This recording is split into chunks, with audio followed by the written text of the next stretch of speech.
Mesdames et messieurs, bonjour, merci, bienvenue. Et très heureux de vous voir aussi nombreux. Toutes les places sont occupées, il reste quelques chaises devant. Vous pouvez encore vous approcher, mais en tout cas, merci d'être là.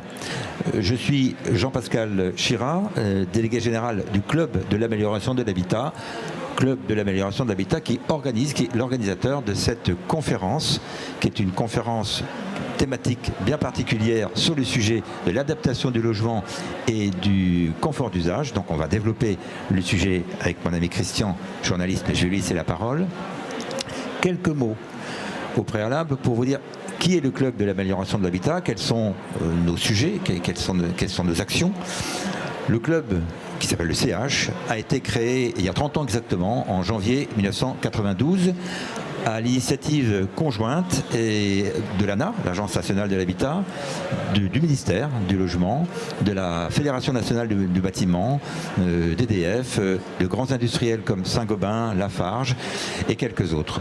L'objet du club a toujours été et est toujours de mesurer, comprendre et dynamiser le marché de l'amélioration de l'habitat et aussi dans un sens qui est celui du développement bien sûr, mais aussi de la qualité de vie des habitants. Vous savez qu'en France, il y a 30 millions de résidences principales sur un ensemble de 35-36 millions de logements, 30 millions de résidences principales.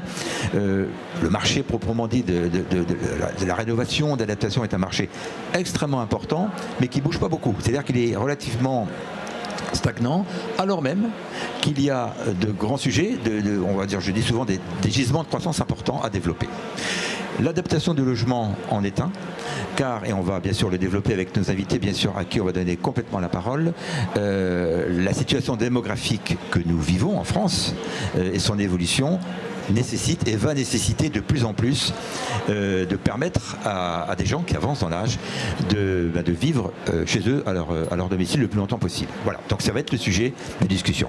Ce groupe de travail, nous le mettons sur pied, il va durer plusieurs mois, il va délivrer des résultats à plusieurs moments. Nous avons un événement très important qui va se passer sur la porte de Versailles, qui sera le salon mondial du bâtiment entre le 3 et le 6 octobre 2022, et au cours duquel nous allons tenir un colloque qui va nous permettre donc de donner de l'information. Donc ce groupe de travail, il va démarrer maintenant. Il va travailler sur quatre grandes thématiques que vous voyez inscrites à l'écran. Je les lis avec vous. C'est la prévention, l'information, le diagnostic, donc de manière à sensibiliser le public que sont les personnes. Alors, c'est bien sûr les seniors, mais d'une manière plus large, disons-le clairement, ce sont tous les gens qui vivent chez eux et qui peuvent avoir à un moment donné un souci de mobilité. Donc ça veut dire que c'est un public large et il n'y a pas que les seniors. Donc l'accompagnement administratif, financier, donc toute la démarche qui permet de sceller une relation de confiance durable dans le temps avec les personnes qui ont ces projets. Bien sûr, un sujet tout à fait essentiel qui est celui de la technologie. On va en parler bien sûr de la montée en qualité, en qualification, en certification des solutions techniques et également, bien évidemment, le rôle absolument essentiel des filières. Alors les filières aussi bien du bâtiment, des travaux, que les filières de la santé, parce qu'il y a une vraie conjonction qui doit se faire entre ces deux grands acteurs du marché. Voilà. Donc pour en parler, plusieurs intervenants. Je passe tout de suite la parole à Christian PC, journaliste, qui va animer cette conférence et qui va donner la parole à nos experts qui sont ici et qui vont se présenter et bien sûr intervenir. Merci à tous et je suis avec vous puisque j'assurerai la conclusion de cette réunion. Merci. Merci Jean-Pascal.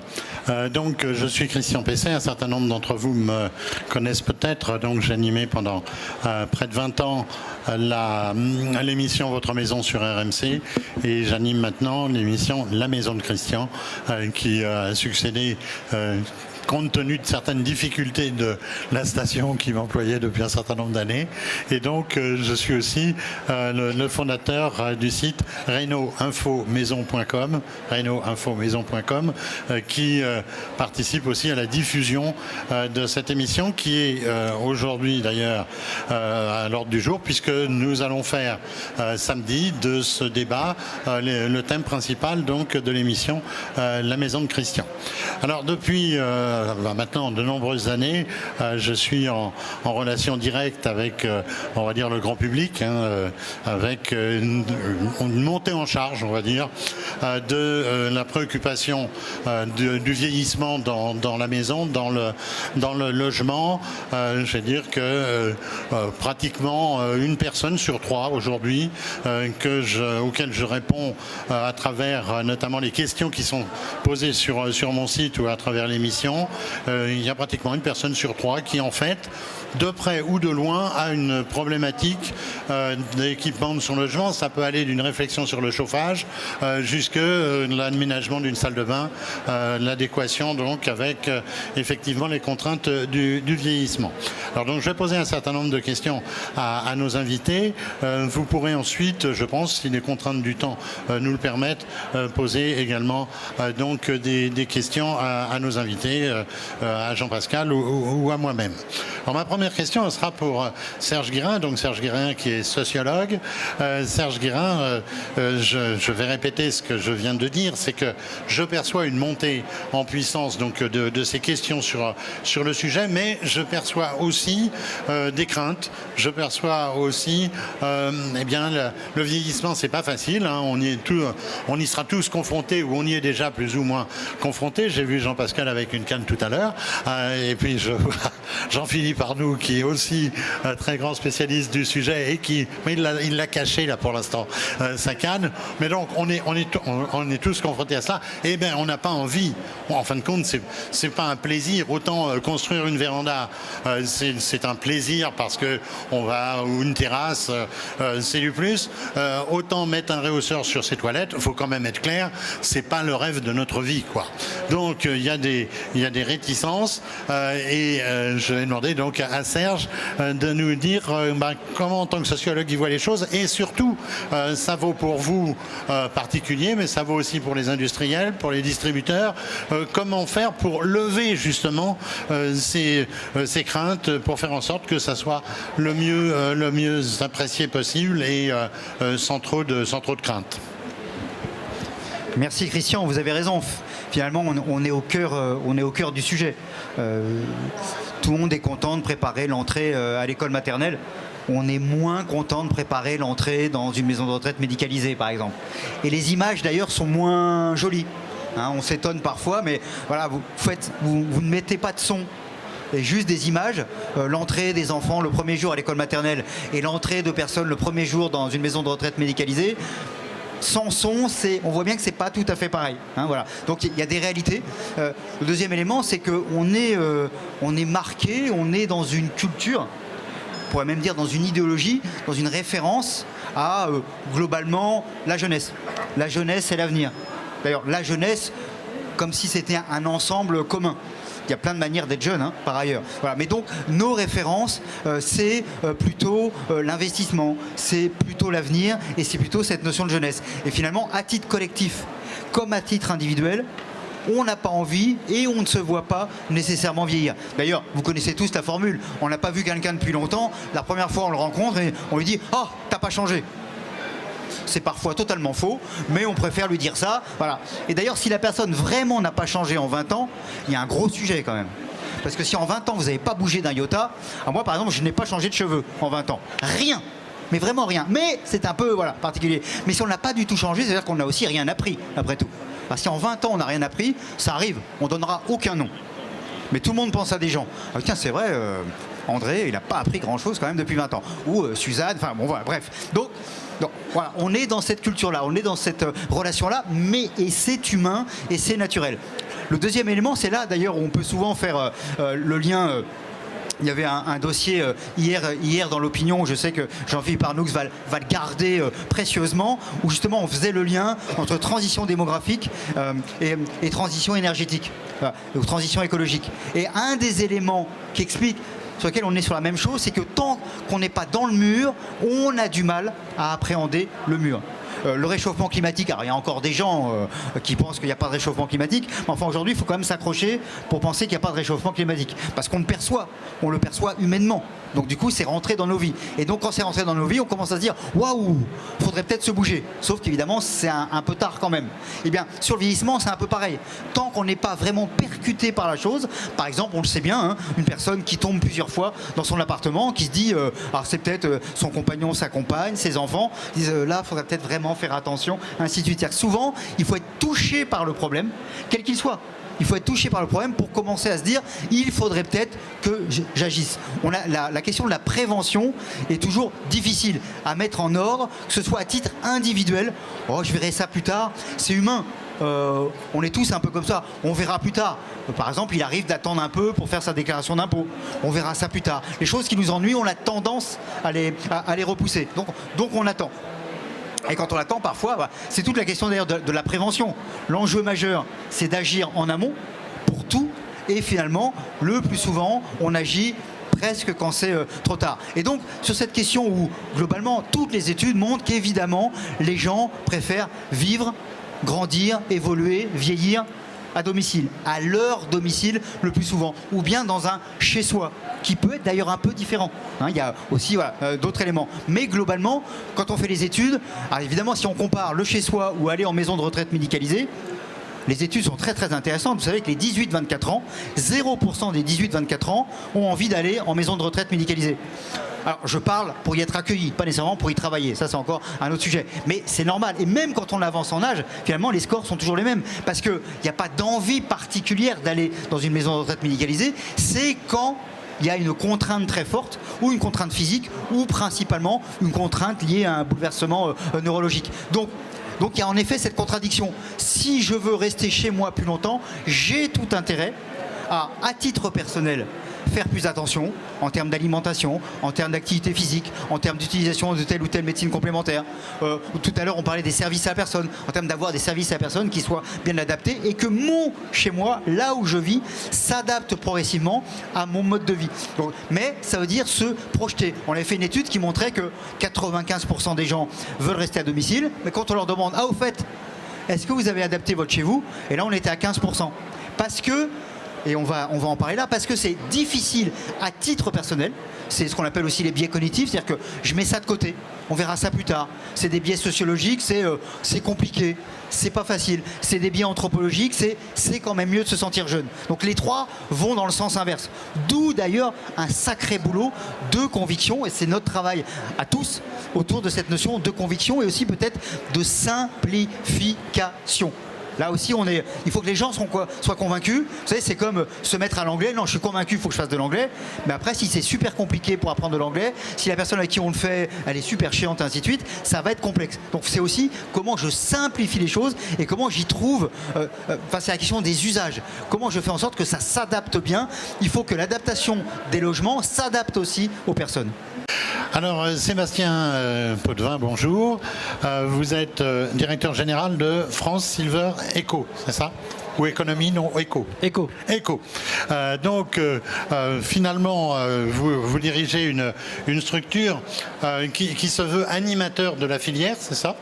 De la filière donc des entreprises ou même peut-être d'autres structures. Est-ce que vous constatez une véritable mobilisation des industriels autour de ce projet, d'industriels aussi spécialisés? On voit qu'il y en a ici un certain nombre dans un salon comme celui-ci, mais lorsqu'on est confronté à cette problématique de l'aménagement du logement, eh bien on est un peu perdu. Il y a beaucoup actuellement, il y a des transversalités qui existent. On voit bien que c'est pas la même chose que d'adapter une installation électrique ou de remplacer une douche, une baignoire, par une douche. Donc, quel est votre sentiment et qu'est-ce que vous allez faire? C'est-à-dire, quel est votre projet peut-être pour fédérer, pour animer une filière comme celle donc de ce qu'on appelle la Silver Economy? Alors, quel est notre projet, pour reprendre une vieille phrase? Alors, je vais revenir sur ce que vient de dire Serge Garin, pour essayer de faire le lien. Il y a une transition. Bon. Le principe de toute transition, c'est que ça traverse l'ensemble de la société à tous les niveaux. Quels sont, au fond, les moteurs de cette transition? Déjà les projections démographiques. Parce qu'à la différence, y compris de ce qui se passe au niveau écologique, c'est qu'avec la transition démographique, on sait exactement année après année quels sont les besoins. C'est ça qui est formidable. Bon. Donc ça on sait. Donc on sait déjà qu'entre 2020 et 2030, le sujet, c'est comment on adapte la société à l'arrivée à l'âge de 75-84 ans de 2 millions de personnes en plus. Et vous parlez pour moi, là. Je vous croyais vraiment... Et aussi Jean-Pascal. Et en plus, on va avoir près de 1 million de 65-74 ans de plus. Donc vous voyez bien que les 65-84 ans entre 2020 et 2030, c'est 3 millions de personnes. Donc, en plus. Donc, comment on fait pour que la société réponde à ça? Premier élément. Deuxième élément, deuxième moteur. Ce sont les biais du modèle actuel. Le modèle actuel, c'est quoi? Beaucoup de sanitaires curatifs. On est quasiment le meilleur modèle du monde sur le sujet. Mais à chaque modèle, un biais. Là, pour le coup, il y en a deux. Le premier, c'est que quand on est très bon dans le curatif, on ne fait pas beaucoup de prévention. Manque de chance. Le plan chute qui a été annoncé il y a quelques temps, qu'est-ce que c'est? Le plan chute, c'est plutôt de se dire on va éviter les chutes. On s'est longtemps dit, une fois que la personne a chuté, on va faire l'inverse aujourd'hui. Deuxième biais, c'est le coût, parce qu'il faut aussi en parler. Le coût d'un modèle sanitaire et le coût y compris du temps qu'on va passer en établissement médico-social est extrêmement élevé. Donc ça, c'est le deuxième moteur. Et le troisième moteur, Serge Guérin vient d'en parler, au fond, c'est la révolution culturelle. La révolution culturelle qui amène les personnes issues de la génération du baby-boom à dire « Attendez, moi vous êtes gentils, ça fait 20 ans qu'on parle de l'habitat, moi je veux rester dans mon habitat ». Parce que quand on revient 20 ans après, on parlait déjà de l'habitat pour dire mais c'est là, ça va être formidable, etc. Sauf que la réalité, c'est qu'on n'a pas fait grand-chose pour justement lancer. On n'a pas rien fait, on n'a pas fait suffisant. Donc ça, ce sont les trois moteurs. Et donc aujourd'hui, on en est là. Donc la question que vous me posez, elle est de dire mais au fond, est-ce que ça se mobilise? Oui, ça se mobilise parce qu'il y a de plus en plus d'acteurs économiques, mais pas que, je vais y revenir, qui ont totalement conscience de cette situation. Ça veut dire quoi? Ça veut dire que pourquoi il n'y a pas que les acteurs économiques? D'abord parce que l'État, là-dedans, il est intéressé. Les collectivités territoriales qui, accessoirement, vont devoir gérer. C'est-à-dire que les collectivités territoriales ont bien compris que demain, si elles ne sont pas capables d'accueillir comme il faut les seniors, qu'est-ce qu'ils vont faire les seniors? Ils vont aller vivre ailleurs, là où ça sera plus agréable, plus de services, plus de commerce, plus de mobilité, etc. etc. Donc, les collectivités territoriales, elles sont dedans aussi. Et évidemment, les entreprises sont de plus en plus présentes. Et alors là, pour répondre très concrètement, oui, il y a une mobilisation des acteurs, et oui, il y a une diversification des acteurs. Parce qu'on a, on parlait de Jean-Philippe tout à l'heure, voilà, comme un groupe comme Saint-Gobain, il n'a pas attendu cette année pour commencer à s'intéresser au sujet. Donc ça fait déjà très longtemps. On voit arriver d'autres acteurs qui, via justement la question d'électricité, vous en parlez tout à l'heure, mais via tout un tas de nouveaux de start-up qui viennent de proposer de nouvelles solutions qui vont essayer d'entrer là-dedans. Et au fond, si on devait déconstruire, être chez soi, c'est se sentir en sécurité. Être chez soi, c'est pouvoir communiquer avec l'extérieur. Être chez soi, c'est pouvoir avoir accès à une ergonomie sur tout ce qui nous entoure. Être chez soi, c'est être dans un lieu confortable. Et toutes les solutions qui vont permettre de se sentir en sécurité, de pouvoir communiquer avec l'extérieur, d'avoir une ergonomie et d'être dans un lieu confortable, vont s'agréger pour répondre à la situation. Et pour conclure par rapport à ça, aujourd'hui, pourquoi ça ne se fait pas? Parce que, ça a été dit à l'instant par Serge Guérin, tant qu'on ne sera pas vraiment avec des problématiques de « Ah oui, là, ils sont là, les millions arrivent, qu'est-ce qu'on fait ?» on ne le fera pas. Donc, on a reculé. Petite lueur d'espoir quand même. Il n'y a pas eu de loi grand âge, mais on a une 5e branche. Ça veut dire que la sécurité sociale a une branche maintenant destinée à l'autonomie. Il y a une caisse qui a été désignée pour assumer la gestion de cette branche. C'est la CNSA. Donc qu'est-ce qui va se passer? L'État va commencer à penser une offre de base qui sera du coup soutenu par la solidarité nationale. Il va y avoir ensuite les complémentaires qui vont se positionner là-dessus. Et tout ça, ça va permettre quoi ? De structurer le marché et de permettre à toutes ces entreprises qui aujourd'hui avancent de commencer à se dire, voilà ce que je vais faire. Ah bah tiens, je vais travailler avec tel acteur parce qu'on va pouvoir proposer quelque chose ensemble. Et ce référentiel sur sécurité, communication, ergonomie, confort, eh bien on va pouvoir aller vers une mise en œuvre. Et ça, je pense que c'est mes camarades qui vont pouvoir en parler à la suite. Voilà, merci. Donc, alors maintenant, je vais passer la parole à Michel Pelinck. Michel Pelinck, vous êtes donc directeur général de Solia. Oui. Solia. Donc, Solia, c'est une très grosse structure, c'est beaucoup d'associations sur le territoire, vous allez pouvoir nous le dire. Alors moi, ma question, elle va être là, vous êtes un acteur majeur donc, de l'économie, on va dire solidaire, on peut dire cela. Est-ce que vous pensez que les conditions sont actuellement réunies pour permettre à tous et à toutes, quel que soit le niveau de revenus, d'accéder justement à l'aménagement du logement, à son équipement, pour le rendre adapté aux contraintes du vieillissement, puisque évidemment il y a quand même beaucoup de choses à faire. Il y a des appartements, il y a des maisons qui sont plus ou moins faciles à adapter, et puis il y a des gens qui ont des revenus plus ou moins importants, et malheureusement en France les pauvres sont quand même plus nombreux que les riches, donc il y a peut-être là une équation que vous avez à résoudre en tant qu'acteur de l'économie solidaire. Merci de me donner la parole. Donc d'abord dire qu'effectivement le vieillissement c'est quelque chose de prédictif, c'est-à-dire qu'on sait très bien ce que tu disais tout à l'heure, c'est combien il va y avoir de personnes âgées qui auront besoin d'adaptation de logement. Donc aujourd'hui il existe des choses, il y a des aides de l'Agence nationale d'amélioration d'habitat, il y a un crédit d'impôt, il y a la CNAV, il y a toute une série d'aides. Alors déjà ces aides sont un peu émiettées, donc pour une personne âgée qui veut améliorer son logement, il faut recourir en général à un service. Alors souvent c'est chez nous, puisqu'on fait à peu près aujourd'hui, on a 140 associations exactement, donc 3000 salariés. On est partout aussi bien en métropole que dans les départements ultramarins.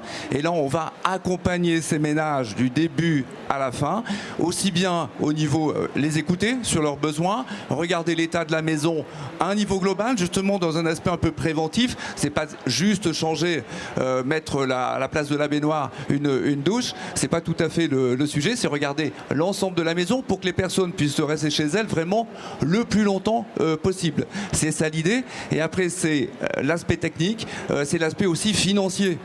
Tu l'as dit tout à l'heure, il y a beaucoup de gens effectivement qui ont des moyens limités, notamment quand on est à la retraite en plus. Donc là, un chantier moyen aujourd'hui c'est 8 000, 10 000 euros. Et là, il y a des aides et nous, on va mobiliser l'ensemble des aides. Alors, j'en profite, tout à l'heure, Jean-Pascal parlait de la naissance du club d'amélioration de l'habitat. C'était dynamiser le marché de la réhabilitation. Pour dynamiser le marché de la réhabilitation, il faut écouter les gens au maximum pour bien recenser tous leurs besoins et derrière optimiser les financements. Et il y a des financements. Alors après, on en fait 30 000 entre l'ANA, la CNAV, le crédit d'impôt. On considère qu'à peu près au niveau national, on aide à peu près 60 000 logements adaptation par an. Ce que tu as dit tout à l'heure, il va falloir faire beaucoup plus. Donc ça veut dire qu'il faut changer structurellement le financement de l'amélioration de l'habitat, l'adaptation des logements.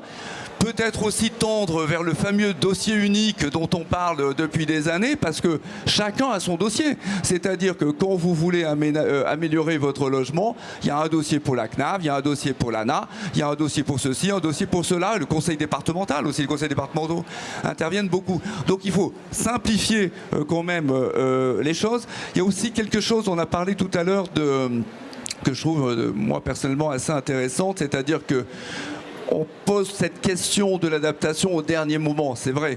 Mais il y a une idée l'autre jour dans une réunion de travail qui a été émise, c'est de quand on vend son logement, il y a toute une série de diagnostics à réaliser. Il y a l'amiante, il y a les termites, il y a le DPE, énergie. Pourquoi il n'y aurait pas un diagnostic accessibilité? Ce qui permettrait, si vous voulez, d'inclure la question d'accessibilité dès le départ dans la réflexion, y compris quand on achète à 30 ans ou 40 ans ou 50 ans. Donc ça, je trouve ça absolument absolument génial, il faut le faire. Il y a aussi autre chose qui est très intéressant, il y a la transition énergétique et la transition démographique. Vous savez qu'en 2050, on doit être sur des logements BBC. On doit avoir un parc de logements totalement décarboné, avec donc 80 kilowatts au mètre carré par an. Donc quelque chose de très bas. Ce sont des chantiers relativement importants. C'est des chantiers de 30 000 à 50 000 euros. Donc on se demande pourquoi on ne pourrait pas embarquer la question d'adaptation dans ces gros chantiers, puisqu'on doit tout faire. Donc là, il y a vraiment une réflexion, un croisement à avoir entre transition écologique et transition démographique qui me paraît intéressant. C'est un peu nerf de la guerre. Enfin, je voudrais dire, juste aborder un dernier point, c'est la transition également numérique. Il se trouve que nous, les personnes qu'on rencontre sur le terrain ont beaucoup de problèmes avec le numérique. C'est totalement sous-estimé, c'est-à-dire en tout cas dans les publics qu'on a, nous, ce sont plutôt des gens qui sont défavorisés, c'est 50% des gens qui ont des problèmes avec le numérique. C'est pas 5% ou 10%, c'est pas ça, c'est pas vrai ça, c'est beaucoup plus. Et attention, il faut arriver à les inclure dans ce mouvement. Je pense à la CNAV, à tous les outils aujourd'hui qui sont développés, toutes les plateformes, il faut les accompagner. Alors je dirais simplement que l'ADN de Solia, c'est vraiment d'accompagner les gens du début à la fin. Et l'accompagnement, c'est pas une dépense inutile, c'est juste un investissement pour faire beaucoup plus et permettre aux gens d'être beaucoup plus inclus dans la société. Voilà. Merci, merci. Alors, on a parlé beaucoup jusqu'à présent des questions techniques, finalement, des points d'aménagement dans le logement. Alors, nous avons avec nous aujourd'hui Bastien Zemb, qui est président de Belle la Vie et surtout ergothérapeute. Alors, bon, jusqu'à présent, on a le sentiment quand même que les architectes, les constructeurs, et je dirais passés ou même présents aujourd'hui, on se demande parfois s'ils ont bien réfléchi à la façon dont on se déplaçait simplement dans un logement. On a tous vécu la porte des toilettes qui s'ouvre dans le mauvais sens et qui choque celle de la salle de bain. On a tous vécu le petit ressaut de marche entre justement la salle de bain et le reste de la maison. Enfin, tout ça, c'est du vécu, hein. On a tous connu aussi ces maisons individuelles qui ont été construites dans les années 60-70 avec les 10 marches d'escalier pour arriver à la terrasse, et puis ensuite pour redescendre à la cave, et puis les chambres en haut alors que les pièces à vivre sont en bas, pas de salle de bain au rez-de-chaussée. Enfin bref, on a tous connu ça et on le connaît. Alors moi, ma question, elle est de dire, est-ce que la question de la mobilité dans le logement, est-ce qu'elle est prise en compte? Quelle est la place de l'ergothérapeute, puisqu'il y a eu un métier que l'on ne connaît pas forcément, parce que c'est encore un mot un peu savant, quoi. On pourrait peut-être trouver quelque chose d'autre d'ailleurs, parce que ergothérapeute, en plus thérapeute, on se dit c'est que je suis malade, mais on n'est pas forcément malade, on a simplement peut-être quelques problèmes de mobilité qui commencent à se faire jour. Alors, que faire? Est-ce que votre métier, c'est simplement d'aider les gens à s'adapter à un logement mal foutu, ou est-ce que c'est aussi d'agir très fortement sur les aménageurs, ceux qui font aujourd'hui la rénovation? Est-ce que c'est aussi de vraiment sensibiliser les architectes et quelque part les promoteurs pour que on puisse se déplacer tout simplement mieux dans le logement et qu'on puisse aussi le faire sans s'abîmer, parce que c'est ça aussi. Voilà. Bon, avec tout ça, je vais essayer de répondre. Oui, vous avez la dose. Hein. Je pense que j'ai pas mal de choses à dire. Effectivement, et déjà, je vais commencer parce que Serge a raison. J'ai été ergothérapeute avant d'être président de Belle la Vie. Donc du coup, la question sur les ergothérapeutes et sur est-ce que l'ergothérapeute est nécessaire, je dirais que oui, aujourd'hui, l'ergothérapeute, c'est un métier... effectivement, vous parlez de thérapeute, mais effectivement, c'est un métier paramédical, l'ergothérapie. Et donc, effectivement, oui, c'est le soin, initialement, sur ce métier-là. Effectivement, aujourd'hui, l'ergothérapeute a son rôle à jouer et a une place importante à jouer dans ces enjeux liés, du coup, à santé publique et à cette adaptation de logement pour plusieurs raisons. Je vais juste rappeler une petite définition de la NFE qui du coup est l'Association nationale française des ergothérapeutes. L'ergothérapeute, du coup, il intervient dans le processus d'adaptation, de réadaptation et d'intégration sociale des personnes. Et il mène des actions d'une part pour prévenir et modifier les activités délétères pour la santé et d'autre part pour assurer l'accès des individus aux occupations qu'ils veulent ou doivent faire et rendre possible leur accomplissement. Voilà, donc du coup, c'est vrai que c'est extrêmement important par rapport à ça. Et le rôle de l'ergothérapeute, c'est de travailler aussi avec du coup notamment les acteurs du bâtiment, et on en a souvent discuté avec Jean-Philippe sur comment faire pour que les ergothérapeutes et le monde du bâtiment, qui sont effectivement initialement deux mondes complètement opposés au niveau de la santé et du coup du bâtiment, comment faire pour qu'ils puissent travailler ensemble pour répondre justement à cet enjeu de santé publique et pour faire en sorte que demain on puisse répondre aux différents éléments qui ont été évoqués. Effectivement, il y a des sujets qui ont été indiqués, notamment le fait qu'il y a 3 millions du coup d'ici 2030 de personnes qu'il va falloir accompagner. Effectivement, les accompagner, c'est une chose. Maintenant, comment faire en sorte pour qu'on puisse les accompagner efficacement. Voilà, parce qu'effectivement aujourd'hui les deux activités, les deux mondes parlent effectivement peut-être parfois un langage et une communication qui est parfois un peu différente, et donc du coup l'idée c'est effectivement de pouvoir travailler sur ces sujets. Au niveau de l'ergothérapie plus précisément, moi je pense et effectivement qu'il serait intéressant que les ergothérapeutes puissent aussi monter en compétence sur les sujets liés à l'habitat, et effectivement c'est un élément important. Tout au long des études on travaille et on a des formations sur les sujets liés à l'adaptation du domicile et sur les sujets liés à l'habitat.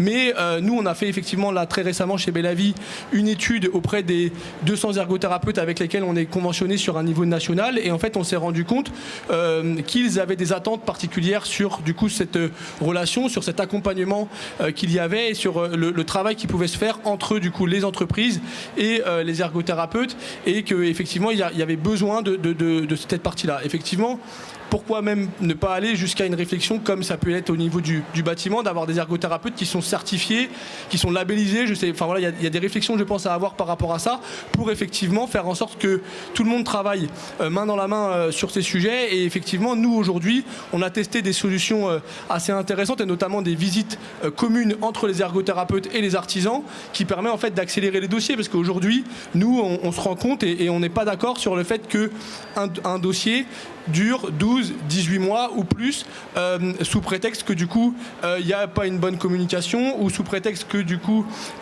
chacun se renvoie la balle, parce que l'ergothérapeute dit il faut faire comme ça, l'artisan dit il faut faire comme ça, et au final si tout le monde communique dès le début, et ben ça permet d'aller quand même beaucoup plus vite. Voilà, du coup, pour rebondir sur ce qui a été effectivement dit par Serge Guérin, effectivement, il a indiqué qu'au niveau de l'adaptation des logements, il y avait des difficultés, c'était difficile notamment à titre personnel d'accepter ces changements.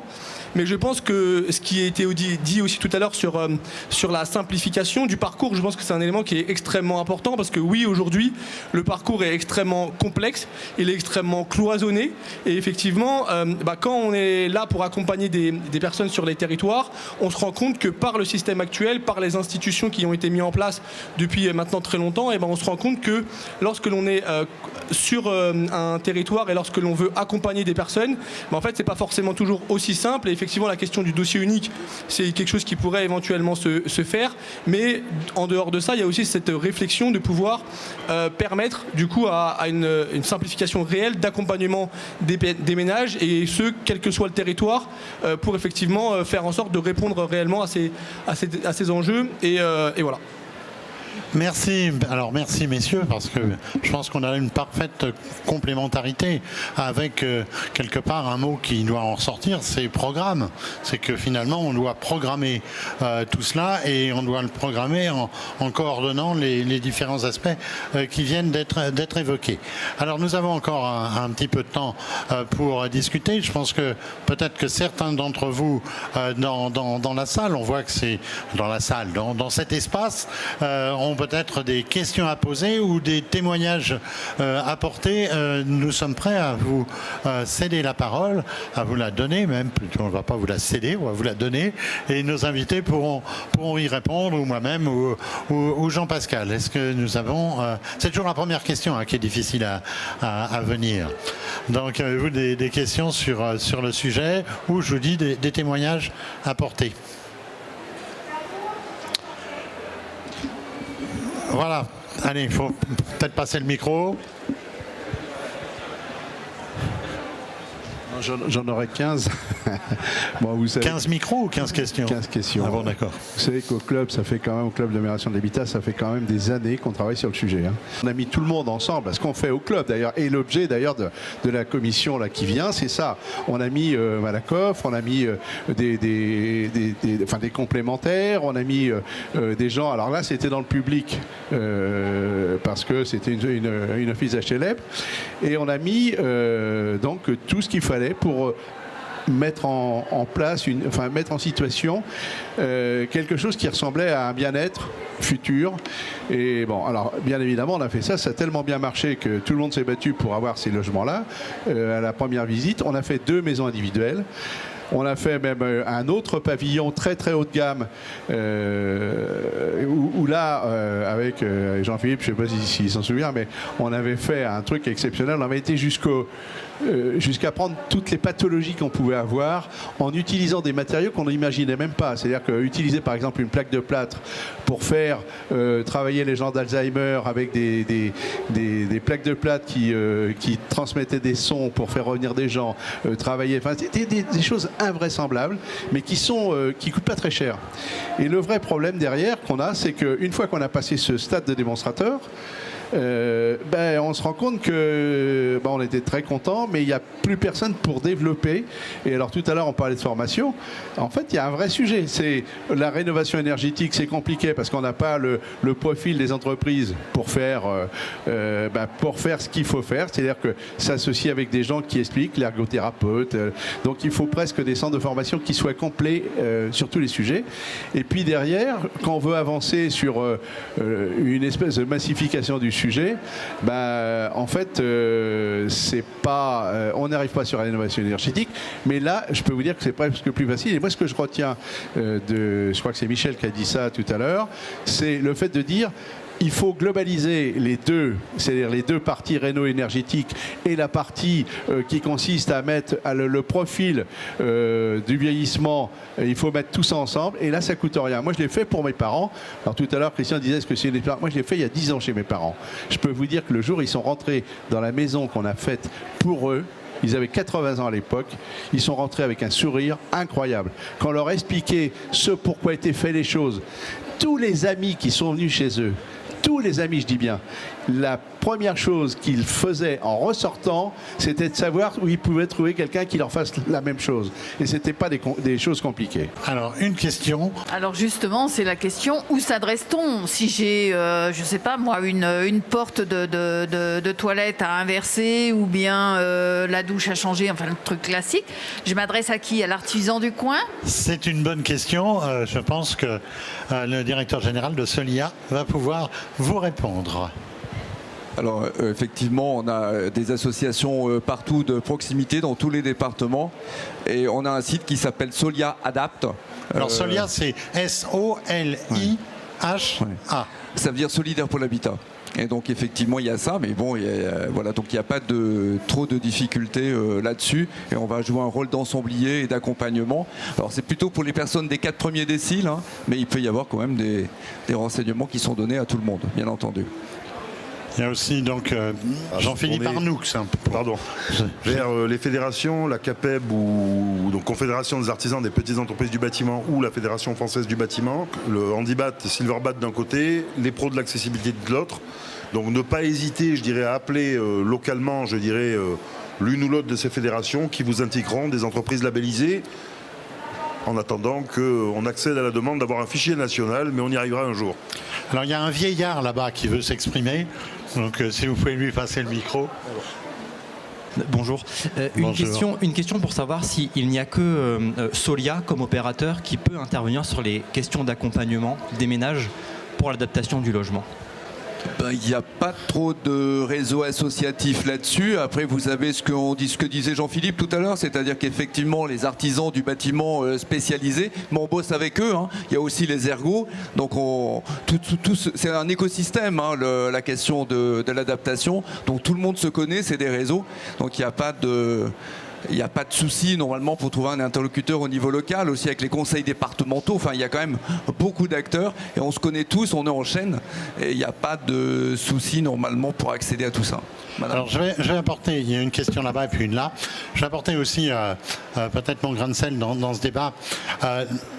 La presse est quand même un peu coupable là, parce que pour l'instant il y a très peu de communication finalement là-dessus. Donc il y a la presse et puis il y a les acteurs qu'il faut aussi qui communiquent. Alors je vais faire une pub pour moi-même à travers l'émission. Vous allez l'avoir samedi.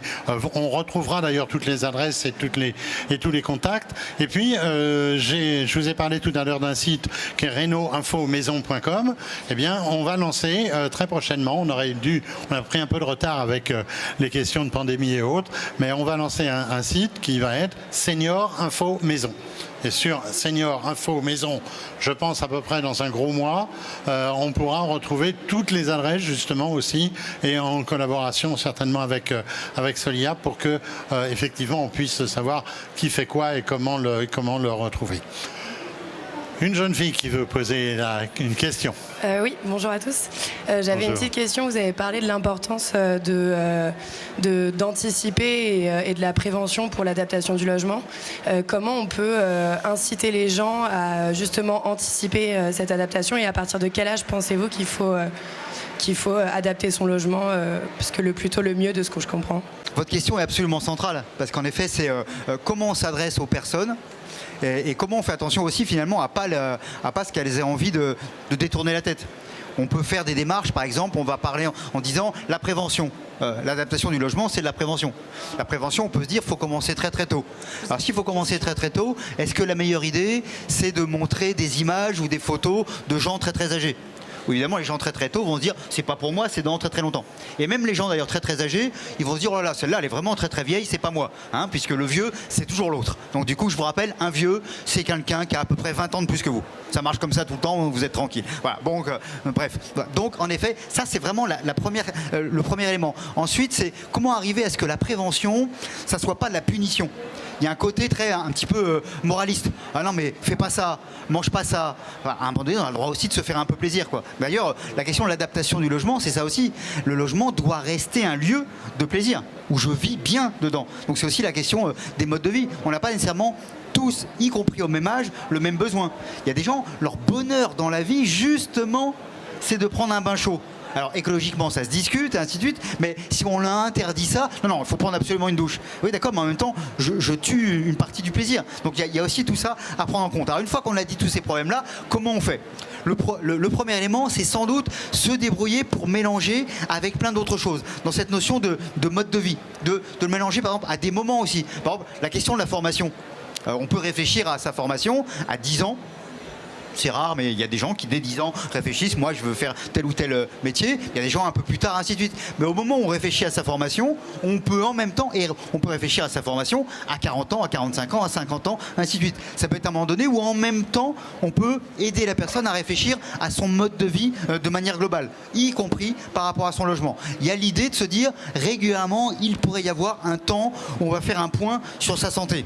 Quand on fait un point sur sa santé, la santé, c'est, encore une fois, c'est pas une obligation, c'est aussi quelque chose de dire je veux garder une meilleure santé pour être aussi en meilleur plaisir avec les autres. Et dans ce cas-là, ça peut être aussi de dire tiens, si on réfléchit à sa santé, on peut peut-être en même temps réfléchir à ses conditions de vie, y compris comment vous déplacez, comment vous habitez, quelles sont vos mobilités. C'est-à-dire essayer de ne pas pointer qu'une seule chose et d'avoir une vision un petit peu à la fois plus globale, pas la fixer sur un âge, même si sans doute l'idée, ça sera qu'il y ait des points de rendez-vous à des âges différents. Ça peut être d'ailleurs, pourquoi pas après le bac, ou pourquoi pas à 25 ans. Il y a des réflexions autour de cela, à des moments où du coup on peut y réfléchir. Vous verrez quand vous aurez 25 ans, donc dans 5-6 ans, vous allez vous dire ah tiens, il faudrait peut-être commencer à réfléchir à la suite. À des moments aussi où on réfléchit à son mode de vie, à sa suite de vie. Et donc c'est emballer tout cela.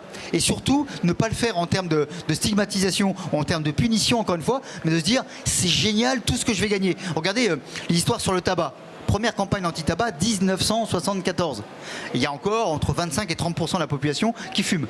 Mais les gens qui fument, il y a plus dans les classes les plus modestes, par exemple. Bon, c'est aussi adapter le discours en fonction des personnes, en fonction de leur mode de vie. Et un des éléments sur le tabac qui est super intéressant, c'est de montrer combien on gagne de pognon quand on arrête de fumer. Et on arrive à des sommes astronomiques sur 10, 20, 30, 40, 50 ans. Et là, tout de suite, c'est à dire, ah ouais, dis donc, avec tout ça, qu'est-ce que je pourrais faire? Et bien, sur l'adaptation du logement, c'est un peu pareil.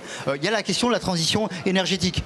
Là, il y a la question écologique, de conviction écologique, mais il y a aussi quelque chose de tout bête, c'est, waouh, je peux faire des sacrées économies sur ma quittance de loyer, et ainsi de suite. Donc, c'est montrer aussi les gains de vie que je peux avoir, d'espérance de vie, mais aussi les gains de pouvoir d'achat que je peux avoir, de montrer que finalement, c'est pas une punition, c'est au contraire un levier incroyable pour changer de vie ou pour améliorer sa vie. Et du coup là, peut-être qu'on peut arriver à changer les choses. Et puis en parler de manière un peu joyeuse, avec des images sympas, avec des références sympas, pas seulement sur le côté oh là là là là, demain vous êtes mort, demain vous allez tomber et juste après vous allez avoir la maladie. Non, on peut aussi dire demain vous pouvez encore vous marrer, demain vous pouvez encore trouver du plaisir, demain vous pouvez encore bien manger et ainsi de suite. Et puis faire plein d'autres choses qui peuvent contribuer à la qualité de votre mode de vie. Je crois qu'il y a quelque chose autour de ça à inventer et il faut qu'on réfléchisse aussi en termes d'image, de valorisation, et ça fait lien avec le tout début.